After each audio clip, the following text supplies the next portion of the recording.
Maayong buntag, GCAF, maayong buntag, tanan mga kaigsuunan nga naa karon diri sa atoang balay alampuanan. No? Maayong buntag diha kaninyo.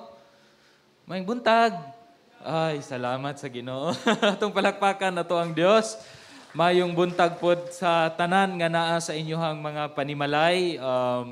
Kabalo ko nga daghan kanato or bisan parte sa ato ang pamilya nga adunay mga gibati karon, whether confirmed or unconfirmed man ang inyuhang ginabati karon, apan kabalo gihapon ta nga ang ato ang Dios maayo, matinud-anon, matinumanon. Amen ba?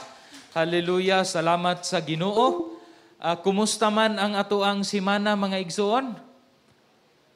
Pangutan aba ang imuhang abay, ing nakumusta imuhang simana igsoon? Tubaga pod, tubaga. Siguro daghan ka nato, no? Daghang mga interesting nga mga butang nga nahitabo karong simanaha, no? Ako pod daghan pod kaayong mga interesting og mga panghitabo nga angayng pasalamatan ang Dios nga nahitabo sa ako ang kinabuhi karong simanaha. Tungod sa siguro kay daghan sa ato ang mga kaigsunan nga adunay ginabati, no, karong panahon na kanang adunay gamay nga murag niabot sa akong panguna-una nga ma-lockdown na pud unya mi, no, ana ba, makwarantinas na pud unya mi.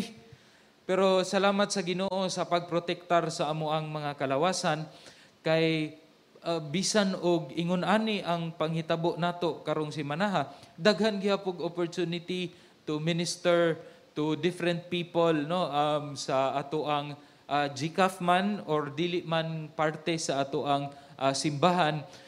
Salamat gyud ko sa Ginoo nga wala niundang ang mga buluhaton, no.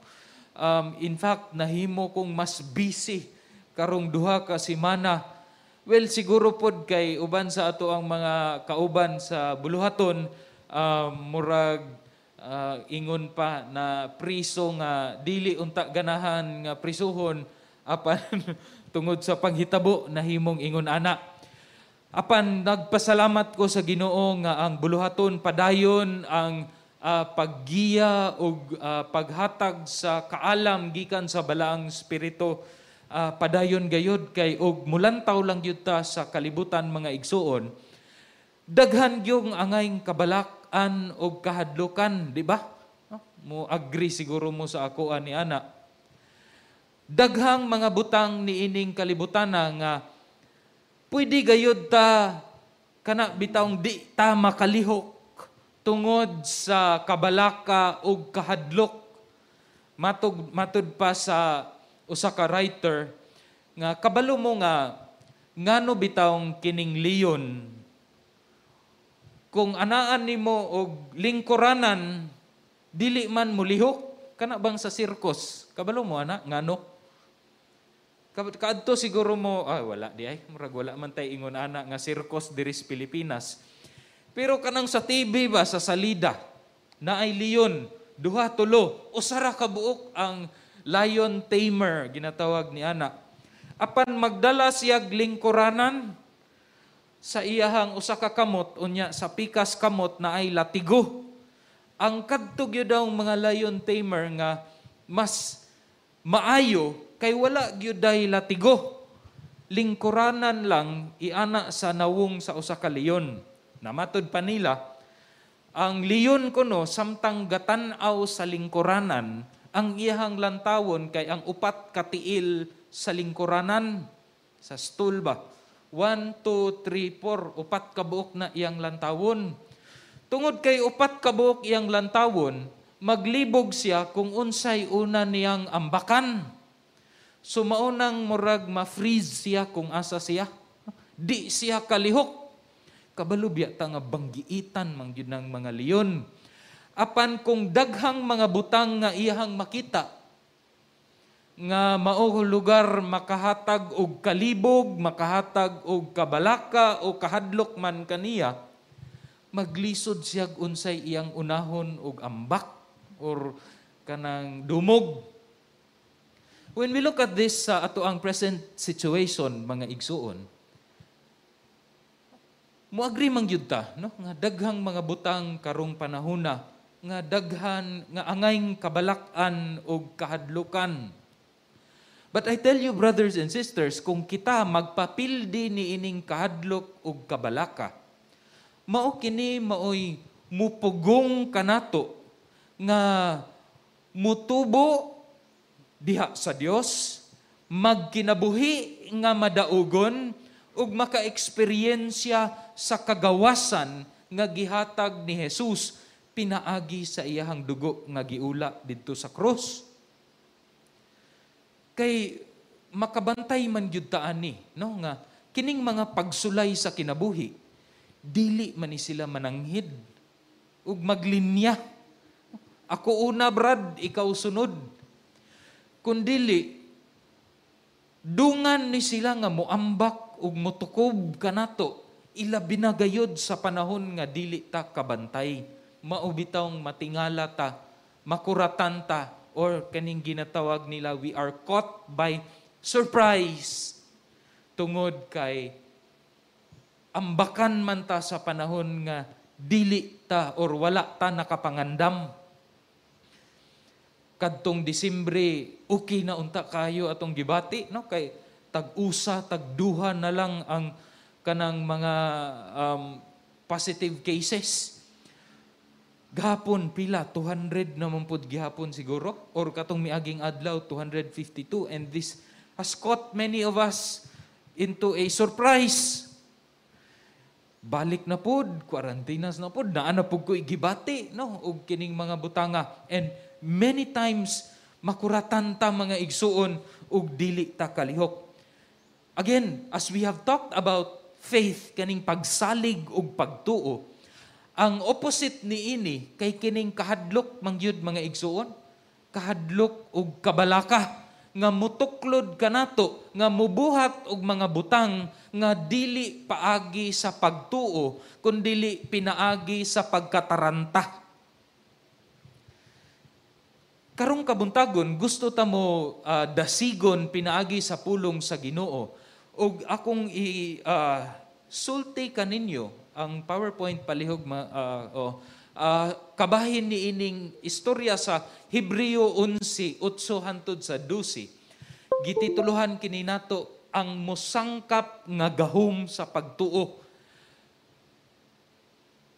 In response kini mga igsuon, kay grabe man gyud siya ka relevant karong panahona, nga kung ang mga kahadlok ug kabalaka ni ining kalibutana maoy mo pugong kanato nga mahimutang di kalihok, ang mga pagtuo mga igsuon mosangkap kini kanato aron mubuhat sa mga butang nga makapahimuot sa Dios, musangkap, muikwipo, muhatag kanato og empowerment og enablement nga mabuhat nato ang kabubuton sa Dios. Atong basahon ang Hebreo 11:8 hangtod sa 12. Bersikulo 8, nag-ingon ang pulong sa Dios, tungod sa pagtuo si Abraham misugot sa diha nga gitawag siya sa pag-adto sa usa ka dapit nga iyang pagadawaton, ingon nga panulundon. Ug siya miadto nga wala lang mahibalo kung asa siya paingon. Tungod sa pagtuo siya mipuyo didto sa yuta sa saad, nga daw sa laing yuta, nga nagpuyo sa mga balong-balong uban kang Isaak ug Jacob, nga mga manununod sa maurang saad uban kaniya. Kay siya nagpaabot man ni adtong lungsod nga may mga patukuranan, kinsang magtutukod ug magbubuhat, mao ang Dios. Tungod sa pagtuo, bisan si Sarah nagayod nakadawat pa og gahom sa pagpanamkon, bisan tuod siya lapas na sa panuigon. Alang niini, sanglit iya mang giisip nga kasaligan kadtong naghimo sa saad. Ug bersikulo 12, tungod ni ana gikan sa usa ka tawo ug kaniya nga samara sa patay na, misanay ang mga kaliwatan nga ingon kadaghanan sa mga bituon sa kalangitan ug sa nga ingon nga sa dili maisip nga balas sa kabaybayunan. Ang Dios magapanalangin sa iyahang pulong ug ato ang pag-ampo nga samtang kita magasaysay ug magahisgot niini, mas mahimo siyang malamdag sa ato ang panghuna-una ug sa ato ang kinabuhi tungod sa gahom lamang sa balaang espiritu. Mga igsuon, aduna na kitay mga klase-klase nga heroes of faith nga ato ang giistoryahan ug nahimo ng kanang gi-reflect na malandong na kita niini kanila.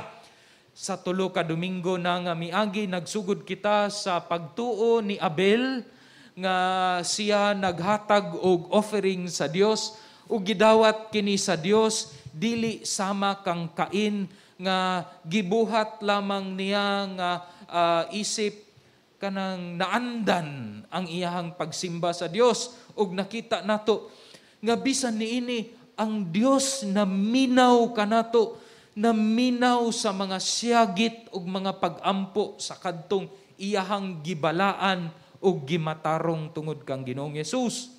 Ug sunod pod ni ana nag-istorya kita kauban ni Pastor Richard kining si Enoch. Si Enoch nga gidescribe sa libro sa Genesis nga usa ka tawo nga naglakaw, faithful diha kang Yahweh sa Dios.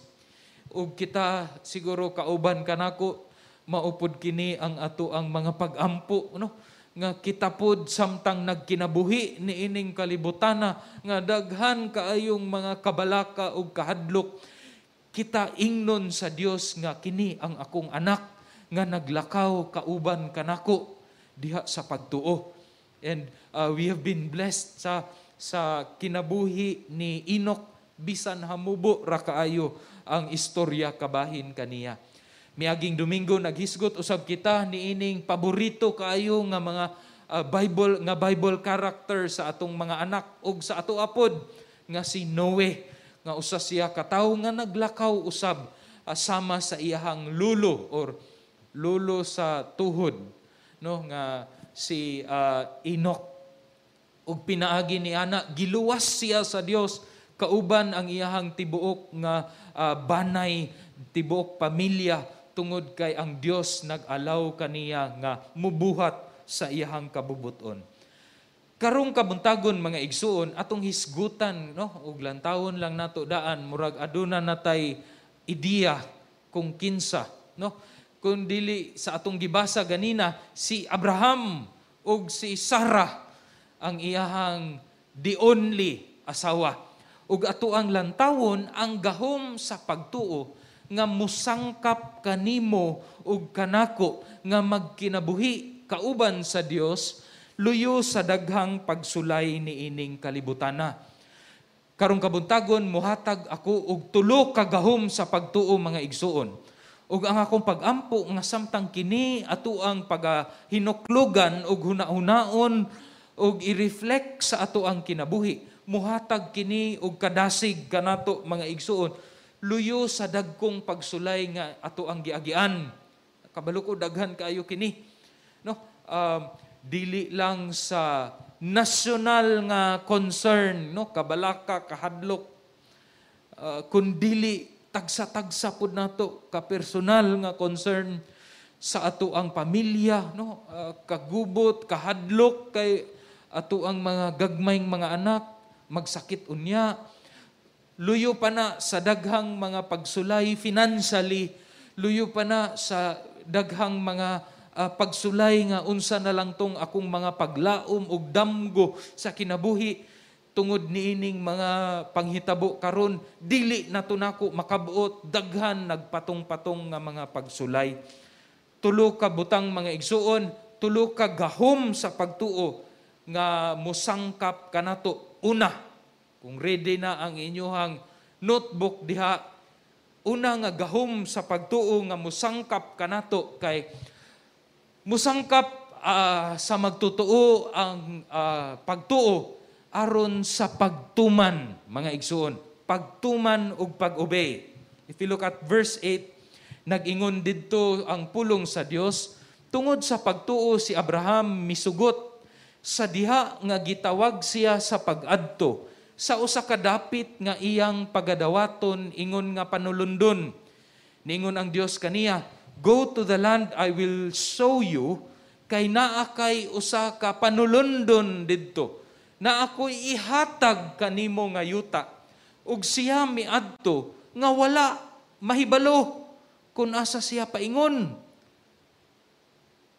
Atong lantawon sa Genesis 12:1, ingon ani ang gisulti gayod ni Abraham or ni Jehovah kang Abraham, "Pahawa ka gikan sa imong yuta o gikan sa imong kaubanan, pamilya, to the land, pahawa ka diha sa imong gipuy-an nga yuta, o pahawa ka diha kauban sa imong pamilya, o sa balay sa imong amahan, ngadto padulong sa yuta nga akong igapakita kanimo."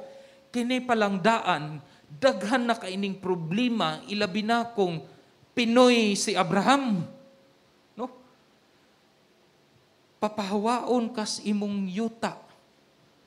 Gatigom manggani ko, Lord, aron makayuta ko. Papahawaon na hinuon ko. Ni puyo magani kung anang lugar nga dili akong yuta, matod pa nila no nga nahimo ng makigdumog sa korte, mamatay na lang ko. Pero niingon ang Ginoo, pahawa ni ana imong yuta, pahawa ni ana ang imuhang kaubanan ug balay sa imong amahan. Ang problema pagyud dili lang sa pagpahawa, mga igsuon, kundi asa pod padulong. Kulang ang impormasyon nga gihatag sa Dios. Kita manggong mga tao, dili lang Pinoy, ganahan gyud tag sigurado. Kumpleto hapod na, Lord. Suguon ganita, kumpleto hapod. Kay limtanon na daan, dili pagyud kumpleto ang pagsulti. Unsa nalay padulngan? Well, my friends, ug imuhang lantawon ang pagkagamhanan ug pagkamaalamon sa Dios. Kining information nga dili kompleto, aduna kini katuyuan. Tinuod, si Abraham received a promise with partial information. Dili kompleto nga information. Unsa may katuyuan niini? Kulang nga impormasyon. Ang partial or kulang nga information, mga igsoon kabaluko, frustrating kaayo na. Na siguro'y panahon nga gisugo ta. Labi na og kanang dili lang sugo, na bitawng sa silingan lang. Kana yung dinagkong sugo nga moadto kas laing lugar, unya dili kompleto, it's very frustrating. Naapag usahay nga kanang suguon kag tambal, unya lisod kaayo litokon nga tambal, dili isulat. Nga paglakaw nimo bisag balik-balikon nimo sulti ang ngalan sa tambal, pag abot na atubangan sa pharmacist, unsa ganitong tambala to? It can be very frustrating if the information that is given to you is not complete. Pero nganong muhatag man ang Dios og impormasyon nga kulang, mga igsuon? Well, it's a test of faith. Pagtesting sa pagtuo ni Abraham, kung tinuod bagyod, nga gasalig si Abraham, nga ang Dios nga nagtawag kaniya sa usa ka lugar nga wala pa siya kabalo asa, faithful ba? Matinud-anon, matinumanon ba kining Dios nga maoy nagtawag kaniya? Kay kung suguon tas usa ka tawo nga dili ta kanang dili masaligan, magduda na tadaan, dili ko. But the Lord who called Abraham out of the land nga asa siya, out of his family, is the God who is faithful. And that's the theme of the book of Genesis. God is faithful. God is faithful. So, sa pagtawag sa Dios nga adto ka niining lugar, dili nako nganlan, it's a test of the faith of Abraham kung gasalig bagyud siya sa pagkamatinud-anon ug pagkamatinumanon sa Dios. Abraham obeyed. Without question, he packed up his things, dala niya iyang asawa, uban niya kabtangan, iyahapang gidala kauban si Lot. Iyahang igagaw or pag-umangkon nga mukuyog kaniya padulong sa lugar nga wala siya kabalo. He obeyed because he believed kay ang Dios matinud-anon, matinumanon sa iyang kinabuhi. Mga igsuon, nagpuyo pod kita karon sa kalibutan nga kulang ang impormasyon. Unsa may impormasyon nga available kanato, mao siguro ni ang atoang klaruhon. Kung mulantaw kita sa Biblia, nag-ingon ang ikaduhang Korinto 4:8 hangtod sa 10 nga kita karon gisulayan adunay daghang kalisod og nagkagidlay, no, ganahan kay kuani nga pulong ba kay murag nagkagidlay gyud ba. Kita sa tanang dapit, we are pressed and we are crushed on every side. That's one of the information nga gihatag sa Dios kanato. Naay daghang pagsulay and we are experiencing it. Daghan kaayong pagsulay. Ikaduha nga impormasyon, niingon ang Santiago 1:2 hangtod sa 4, kining kasagaran nining pagsulay nga nangabot kanato, gihatag pud kini sa Dios isip test of our faith. Ginasulayan kita sa Dios aron testingan kung aduna bagayod kitay pagsalig sa Dios nga matinud-anon ug matinumanon ug mo resulta kini sa atoang pagkahamtong diha sa pagtuo. Naay pagsulay, gisulayan kita, nagkagidlay kita sa tanang dapit sa atoang kinabuhi. Kini gialaw sa Dios nga moabot sa atong kinabuhi aron kita masulayan ug mohamtong sa atong pagtuo. Ug ikatulo nga impormasyon nga gihatag kanato, naa ang Dios naminaw kanato. Nag-uban kanato, naminaw kanato. Salmo 145 verse 18. Maupod ni ang istorya ni Abel nga naminaw ang Dios sa mga pagtawag o pagampo sa mga matinumanon. Ang problema, kulang ni siya nga impormasyon. Kay gusto man ta, kitang mga tao, gusto ta makahibalo sa tanang impormasyon. Lord, nagkagidlay ko, naglisod ko. Unsaon man ako, paglahutay ni ini, specific, Lord. Wala may specific. Kabaluta nga naminaw ang Dios. Kabaluta nga one day, mahimong madaugon ang Dios. Madaugon ang Dios, madaugon ta. Pero ang gusto nato, karon Lord, unsa may akong buhaton. Karon Lord, unsa may ako ang kinahanglan lihukon aron mabuhat nako, makalingkawas ko aning pagkagidlay sa kinabuhi.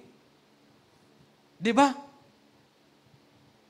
Maunang usahay, tungod kay murag kulang ang impormasyon, dili specific to the letter, magbuhat-buhat tag atuang mga pamaagi.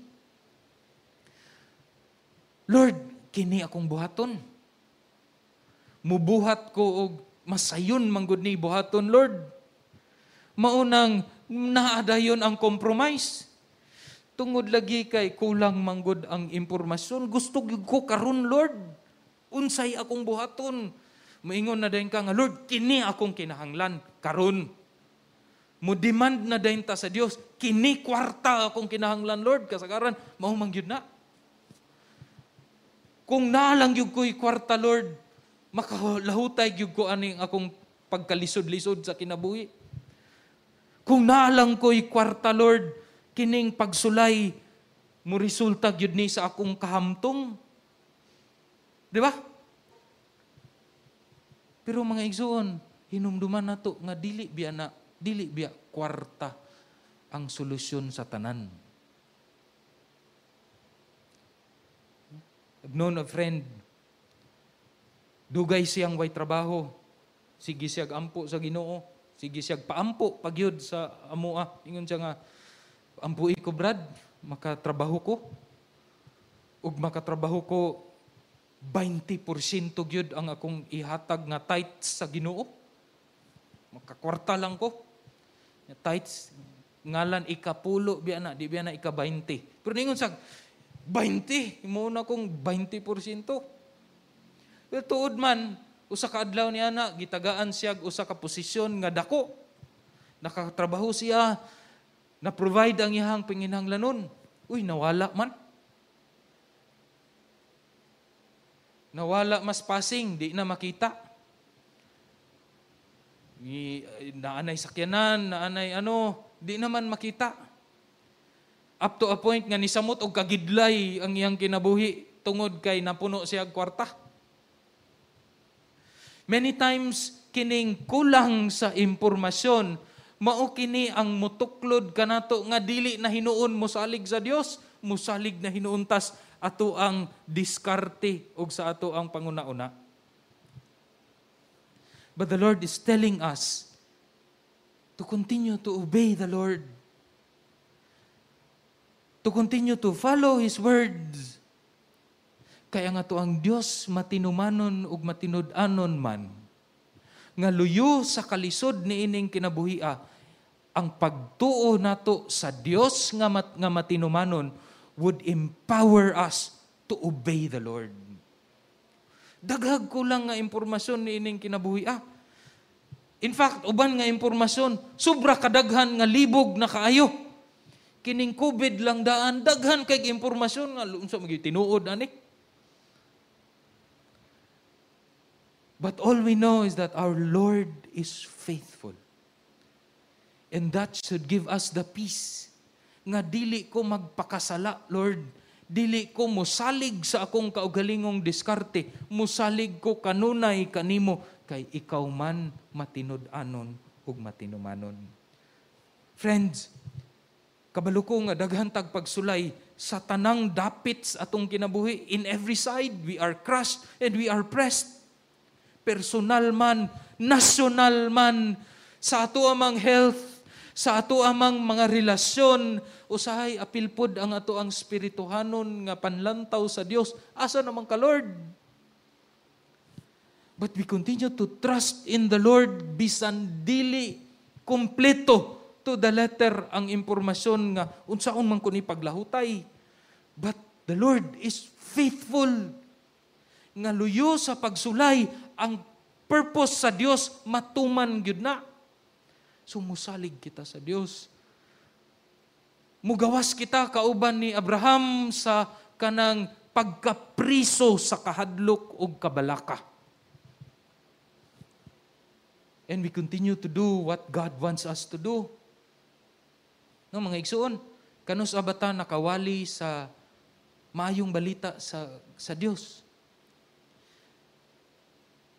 Lisod pod mo wali og gospel kung makita sa tao nga imong giwalihan nga ikaw nagkinabuhi o kinabuhing madlokon, dili ba? So we step out of the prison of fear and worry that we are in and we obey the Lord. Padayon kita kay ang pagtuo nato sa Dios mo empower ka nato nga mo-obey kaniya. Ikaduha mga igsuon nga gahom sa pagtuo, musangkap kini sa magtutuo aron sa paglahutay. It's one thing to obey the Lord.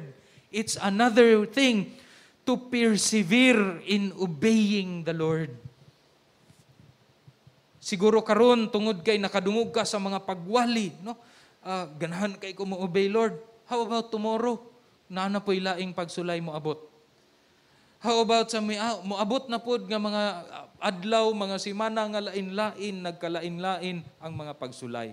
Dingon ang bersikulo 9 ug 10, kabahin kang Abraham, tungod sa pagtuo, siya mipuyo didto sa yuta sa saad. Katong gisaad sa Dios nga mahimong iyaha. Nga daw sa laing yuta nga mura siya og dili iyaha. Nga nagpuyo sa mga balong-balong. Hapon nga pulong ba? Balong-balong din ang mga tent. No? Kanang sa likod o, tent. Kini, tent. Balong-balong na ini. Balong-balong sa jikap, manimbata. No? Uban kang Isaak o Jacob sa mga manununod sa maurang saad uban kaniya. Nagpadayon ang bersikulo 10. Kay siya nagpaabot man ni adtong lungsod nga may mga patukuranan, kinsang magtutukod ug magbubuhat, mao ang Dios. Kung lantaw nato, asa gikan si Abraham. Mao man ni ang mapa sa biyahe ni Abraham. Gikan si Abraham dinhi sa Ur, no? Ilalom. Karong panahon na mao ni siya ang south sa Iraq.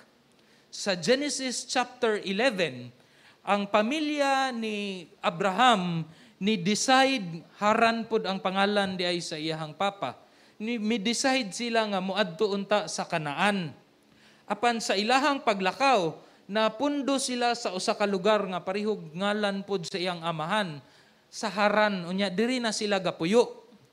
Diri sa Dios gitawag si Abraham nga mupahawa ka sa yuta nga asa ka gapuyo karon, mupahawa ka sa ilalom sa imong amahan ug moadto ka sa usa ka lugar nga di nako isulti, pero karon nakabalo na ta nga mao kini Kanaan.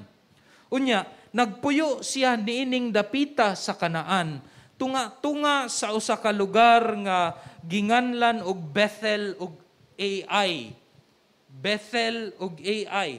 Didto tunga didto nagpuyo si Abraham, tulda, no, balong-balong lang ang iyahang gipuy-an sa usa ka lugar nga mauna di ay ito ang gipromise sa Dios nga mahimong iyaha, no? So si Abraham nag-endure sa usa ka kinabuhi nga temporaryo lang, living in tents sa usa ka lugar nga iyaha na unta. In fact, niadto pa gani sa adtong Egypt, no?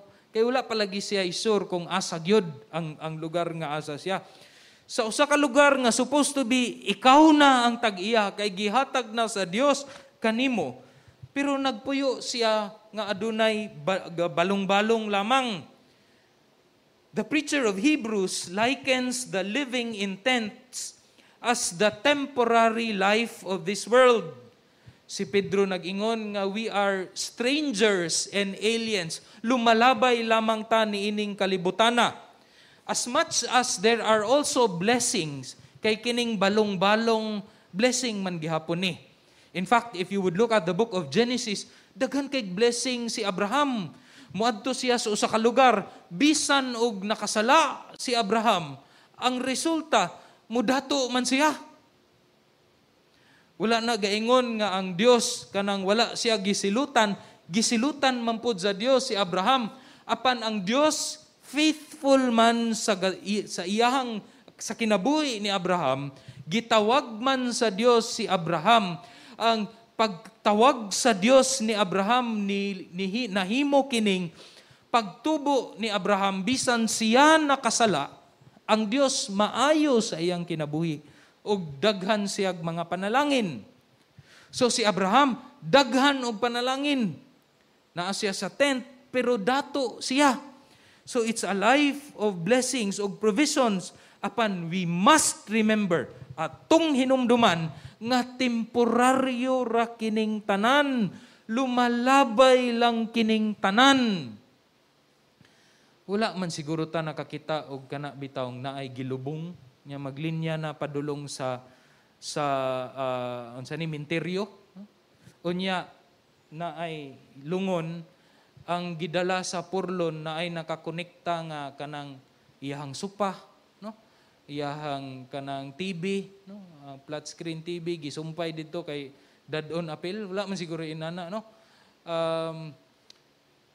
So, mga igsoon, we must remember that everything that we have in this world are simply transient, dili permanente. our focus must be on the Lord of the land, which will one day restore all of these things, restore creation, bring new heaven and new earth together, ug didto ta ang ato ang final resting place or atong puloy-anan.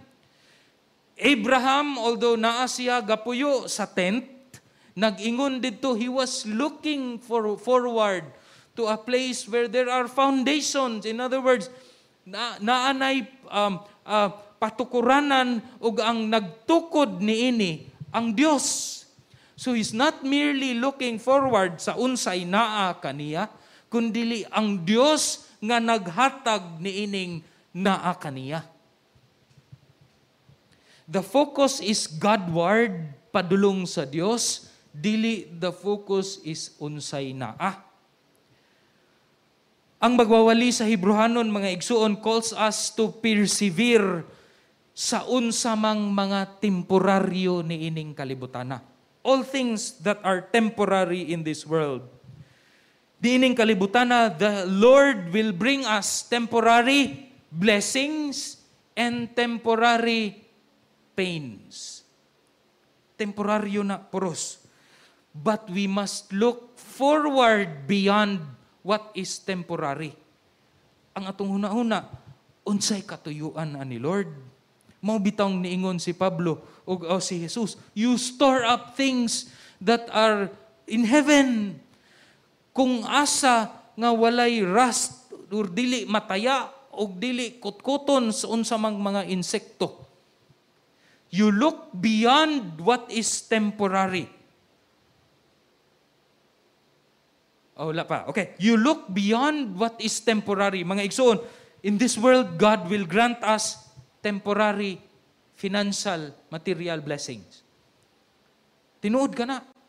Na siya. Ang inyong trabaho, the Lord has granted that to you, nga mo resulta into you making money, financial gain. The Lord will also grant you business, wisdom to do business, aron makagain ka og mga financial or material things in this world. But we should always remember to look beyond what is financial and material. Unta na ka, Lord, nganong gialaw man nimo nga makatrabaho ko? Unsa may katuyuan niini? Lord, karon nakadawat ko sa akong bonus or katudeng Disyembre. Nakadawat ko sa akong bonus o sa kaadlaw rang, Lord, hurot na akong bonus. Pero we look beyond the financial or provisions that the Lord gives to us. Unsay katuyuan ani Lord? That's the good question that we must ask. Kay aron bisan sa daghang provision, mao man gyud nay pangayo nato kasagaran, kung taghaan kag daghang provision sa Ginoo, mulahutay ba imong pagtuo? Kay na may usahay nga daghan ang provision, nahimo namang hambugiro.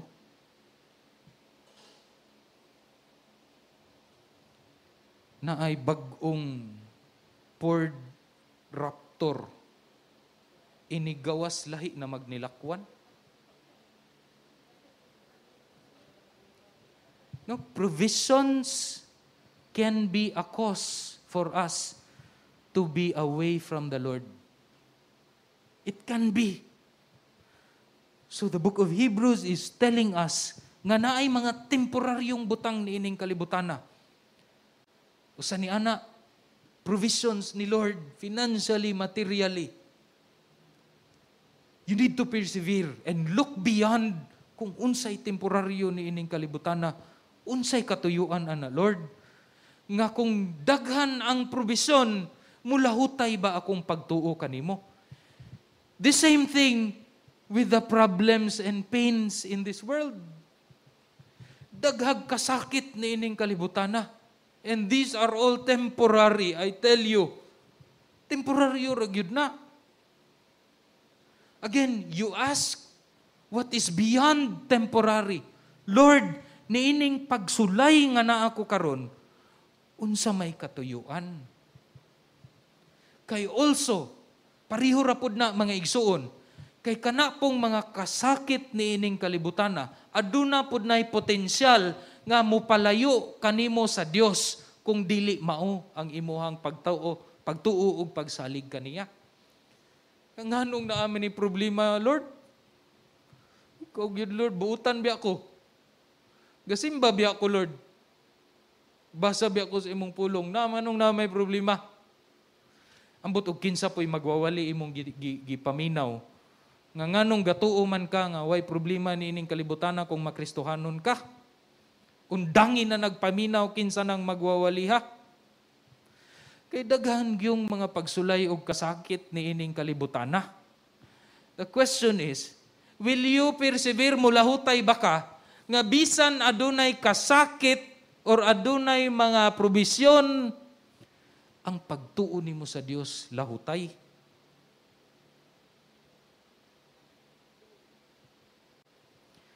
We must look beyond what is temporary and see the hand of God sa atong kinabuhi. Ikatulo mga igsoon, ang pagtuo musangkap sa magtutuo sa pagdawat. Dili lang sa pag-obey, pagtuman, dili lang sa paglahutay, kundi sa pagdawat usab sa madagayaong saad sa Dios sa ato ang kinabuhi. Nga kini klase nga pagdawat mo resulta sa kahimayaan o kadungganan sa Dios. Nag-ingon ang pulong sa Dios sa 11 ug 12. Tungod sa pagtuo, bisan si Sarah nagayod nakadawat pa og gahom sa pagpanamkon, no, naburos nanganak pagyud. Bisan tuod siya lapas na sa panuigon alang niini. Mo nang katong picture ganina. Murag kiwa kayo lang tawon, no? Babayi nga murag tiguang na pero na may baby, no? Sanglit iya mang giisip nga kasaligan kadtong naghimo sa saad. Bersikulo 12. Tungod ni ana gikan sa usa ka tawo og kaniya nga samara sa patay na, misanay ang mga kaliwatan nga ingon kadaghan sa mga bituon sa kalangitan ug nga ingon dili maisip nga balas sa kabaybayunan. Mga igsuon, si Sarah nga iyahang pagpanganak kang Isaac, 90 anyos na si Sarah. 90. Pagsugod pagkadungog niya nga maburos siya ning katawa na si Sarah. Mao nang ginganlan bitaw og Isaac. Ning katawa siya. Apan bisan nga ning katawa siya ang Dios, matinumanon, matinud-anon sa iyang saad. Ug siya naburos sa gipromesa nga anak nga si Isaac at 90 years old. God proved Himself faithful to Sarah and to Abraham. Bisan og imposible na kaayo. 90 mga igsuon. Si nanay o si tatay dining dapitan, 90 na kapin. Or diha nga span nga age. Apan, ang Dios makagagahom, gitagaan sila og anak. Bisan nga daw murag patay na ang womb ni Sarah. Abraham and Sarah received such a wonderful and amazing nga grasya sa Dios nga ang libro sa Hebrehanon bisan nag-describe na sa ilaha tungod sa ilahang katiguang nga as good as dead. Oh, samara sa patay na. Pero gipakita sa Dios nga walay imposible kaniya nga og ang ato ang pagtuo naa sa Dios, nahimutang sa Dios, aduna kitay musangkap kanato nga magdawat sa madagayaon og usahay murag imposible na nga mga panalangin nga saad sa Dios.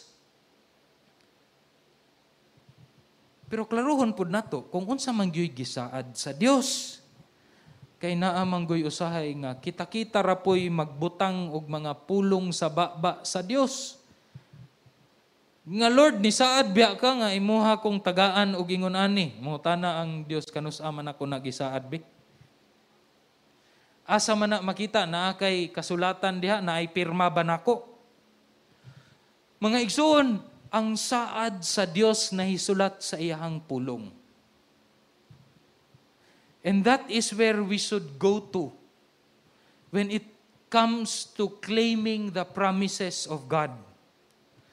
Unya, ang mga promises o mga saad pod sa Dios, gihatag pod kini sa mga specific nga mga tawo. Nga kung wala kas iyahang covenant family, wala kas iyahang gingharian, di ka pwede mo ingon nga ako anak. Kay specifically, daghang promesa ang Dios nga didto gyud sa iyahang mga magtotoo. Daghan ka nato moingo magpaampo nga ug mo biyahe ko paampo ko bi nga ang Ginoo muuban ka nako. Mangutana ang Ginoo kinsa day ka nga ubanan ka nako. Unsa ka presidente VIP no? Asa man day na nga promesa ming kag Matthew 28:20 And lo, I am with you to the ends of the earth. Tinuod man biya. Muuban biya ang Dios. To the end of the earth, to the end of the age. Pero kinsa may gistoryahan sa Dios ni ana? Kadtubang mga parisiyo yang gistoryahan ni ana? Kadtubang mga crowd? Or ang mga disciples? Kung moadto ka ni adtong lugara, ang rason ba ni ana to make disciples? Magwali ka sa gospel ni Ginoong Yesus? Or makita sa mga tao pag-abot ni mo anang lugara nga ikaw aduna nay Dios sa kinabuhi and the gospel of the Lord will be lived out sa imong kinabuhi? Then you can claim that promise. Pero ug moadto ka ni adtong lugara nya mamista ka. Ambot ug unsa po'y buhaton anang mamista?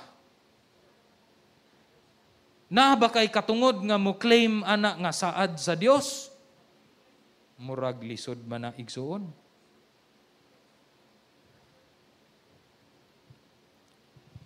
Yes, with God there are promises. And most of these promises are given to those who are part of the kingdom of God. Diha sa atong pagtuo mga igsuon, there are things nga murag imposible na gyud apan sangkapon ta sa Dios aron sa pagdawat niining madagayaong saad sa Dios nga moresulta kini nga musulti kita nga kasaligan kadtong naghimo sa saad nga pinaagi sa pagdawat sa saad mo ingon ta nga Lord maayo gyud ka. Dili bitaw mo ingon ka nga maayog yun ko, Lord. Kadawat ko ani ba? Kundili maayog yun ka, Lord. Unya mo resulta kini nga ang katuyuan sa Dios pareho ilabi na kang Abraham ug ka Sara nga ang bituon no kadaghan pas mga bituon ang iyang mga kaliwatan ug sa kabaybayunan mudaghan kini kana moy ato ang makita. Dili kung unsa ta ka maayo kung dili ka maayo sa Dios ug ang purposes sa Dios. Mga igsuon kini nga mga pagsangkap sa magtotoo. Apil kini sa kining mga kadaghanan sa mga bituon, mga kaliwatan ni Abraham. Ug unsa may ingon sa Biblia niini, ang Roma 9:8 nagklaro kanato. Sa ato pa ang mga anak sa Dios dili lang kadtong mga anak ni Abraham pinaagi sa pagkatawo. Dili tong literal or biological descendants ni Abraham nga matud pa sa Israel nga kami na, kundili ang pagaisipon nga iyang mga kaliwatan mao kadtong mga anak sumala sa gisaad, children of promises, children born out of faith in the Lord Jesus Christ. sa grasya sa Dios. So we are empowered for this. Naapod ta ni ining pagdawat sa saad sa Dios, dili tungod kay maayo ta, kundi tungod kang Ginoong Hesus. Ang Dios magadala kanato sa mga saad pinaagi kang Hesukristo nga iyahang gipadala didto sa krus. Siya mao ang true seed of Abraham. Siya mao ang tinuod nga Israel. Siya ang tinuod nga anak ni David. Ug in a profound sense, the true Israel himself. Gifulfill ni Jesus Christ ang mga butang nga dapat unta ang Israel maoy mo fulfill. Si Jesus nagfulfill ni anang tanan. Ingon ang Ginoo kang Abraham, I will bless you so that you will be a blessing to the nations. Nahimo mang kapandulan ang Israel sa mga kanasuran. But Jesus united the Jews and Gentiles. Ang kaluwasan na abot kanato bisan diri sa Gusa, Cagayan de Oro City, tungod kang Ginoong Hesus. Siya maoy ni fulfill sa responsibilidad sa Israel. And now, every person, Jew or Gentile, who trusts in Christ is united in the Lord Jesus Christ ug nahimong parte sa true Israel in Christ. The way to receive the glad promises, ang madagayaong promesa sa Dios, is through faith. Pagtuo lamang sa tinuod nga Israel, that is the Lord Jesus Christ. Mga igsuon, hinumduman nato kini nga ang gahom sa pagtuo nga musangkap nagagikan sa Dios nga matinud-anon, ang Dios nga matinud-anon.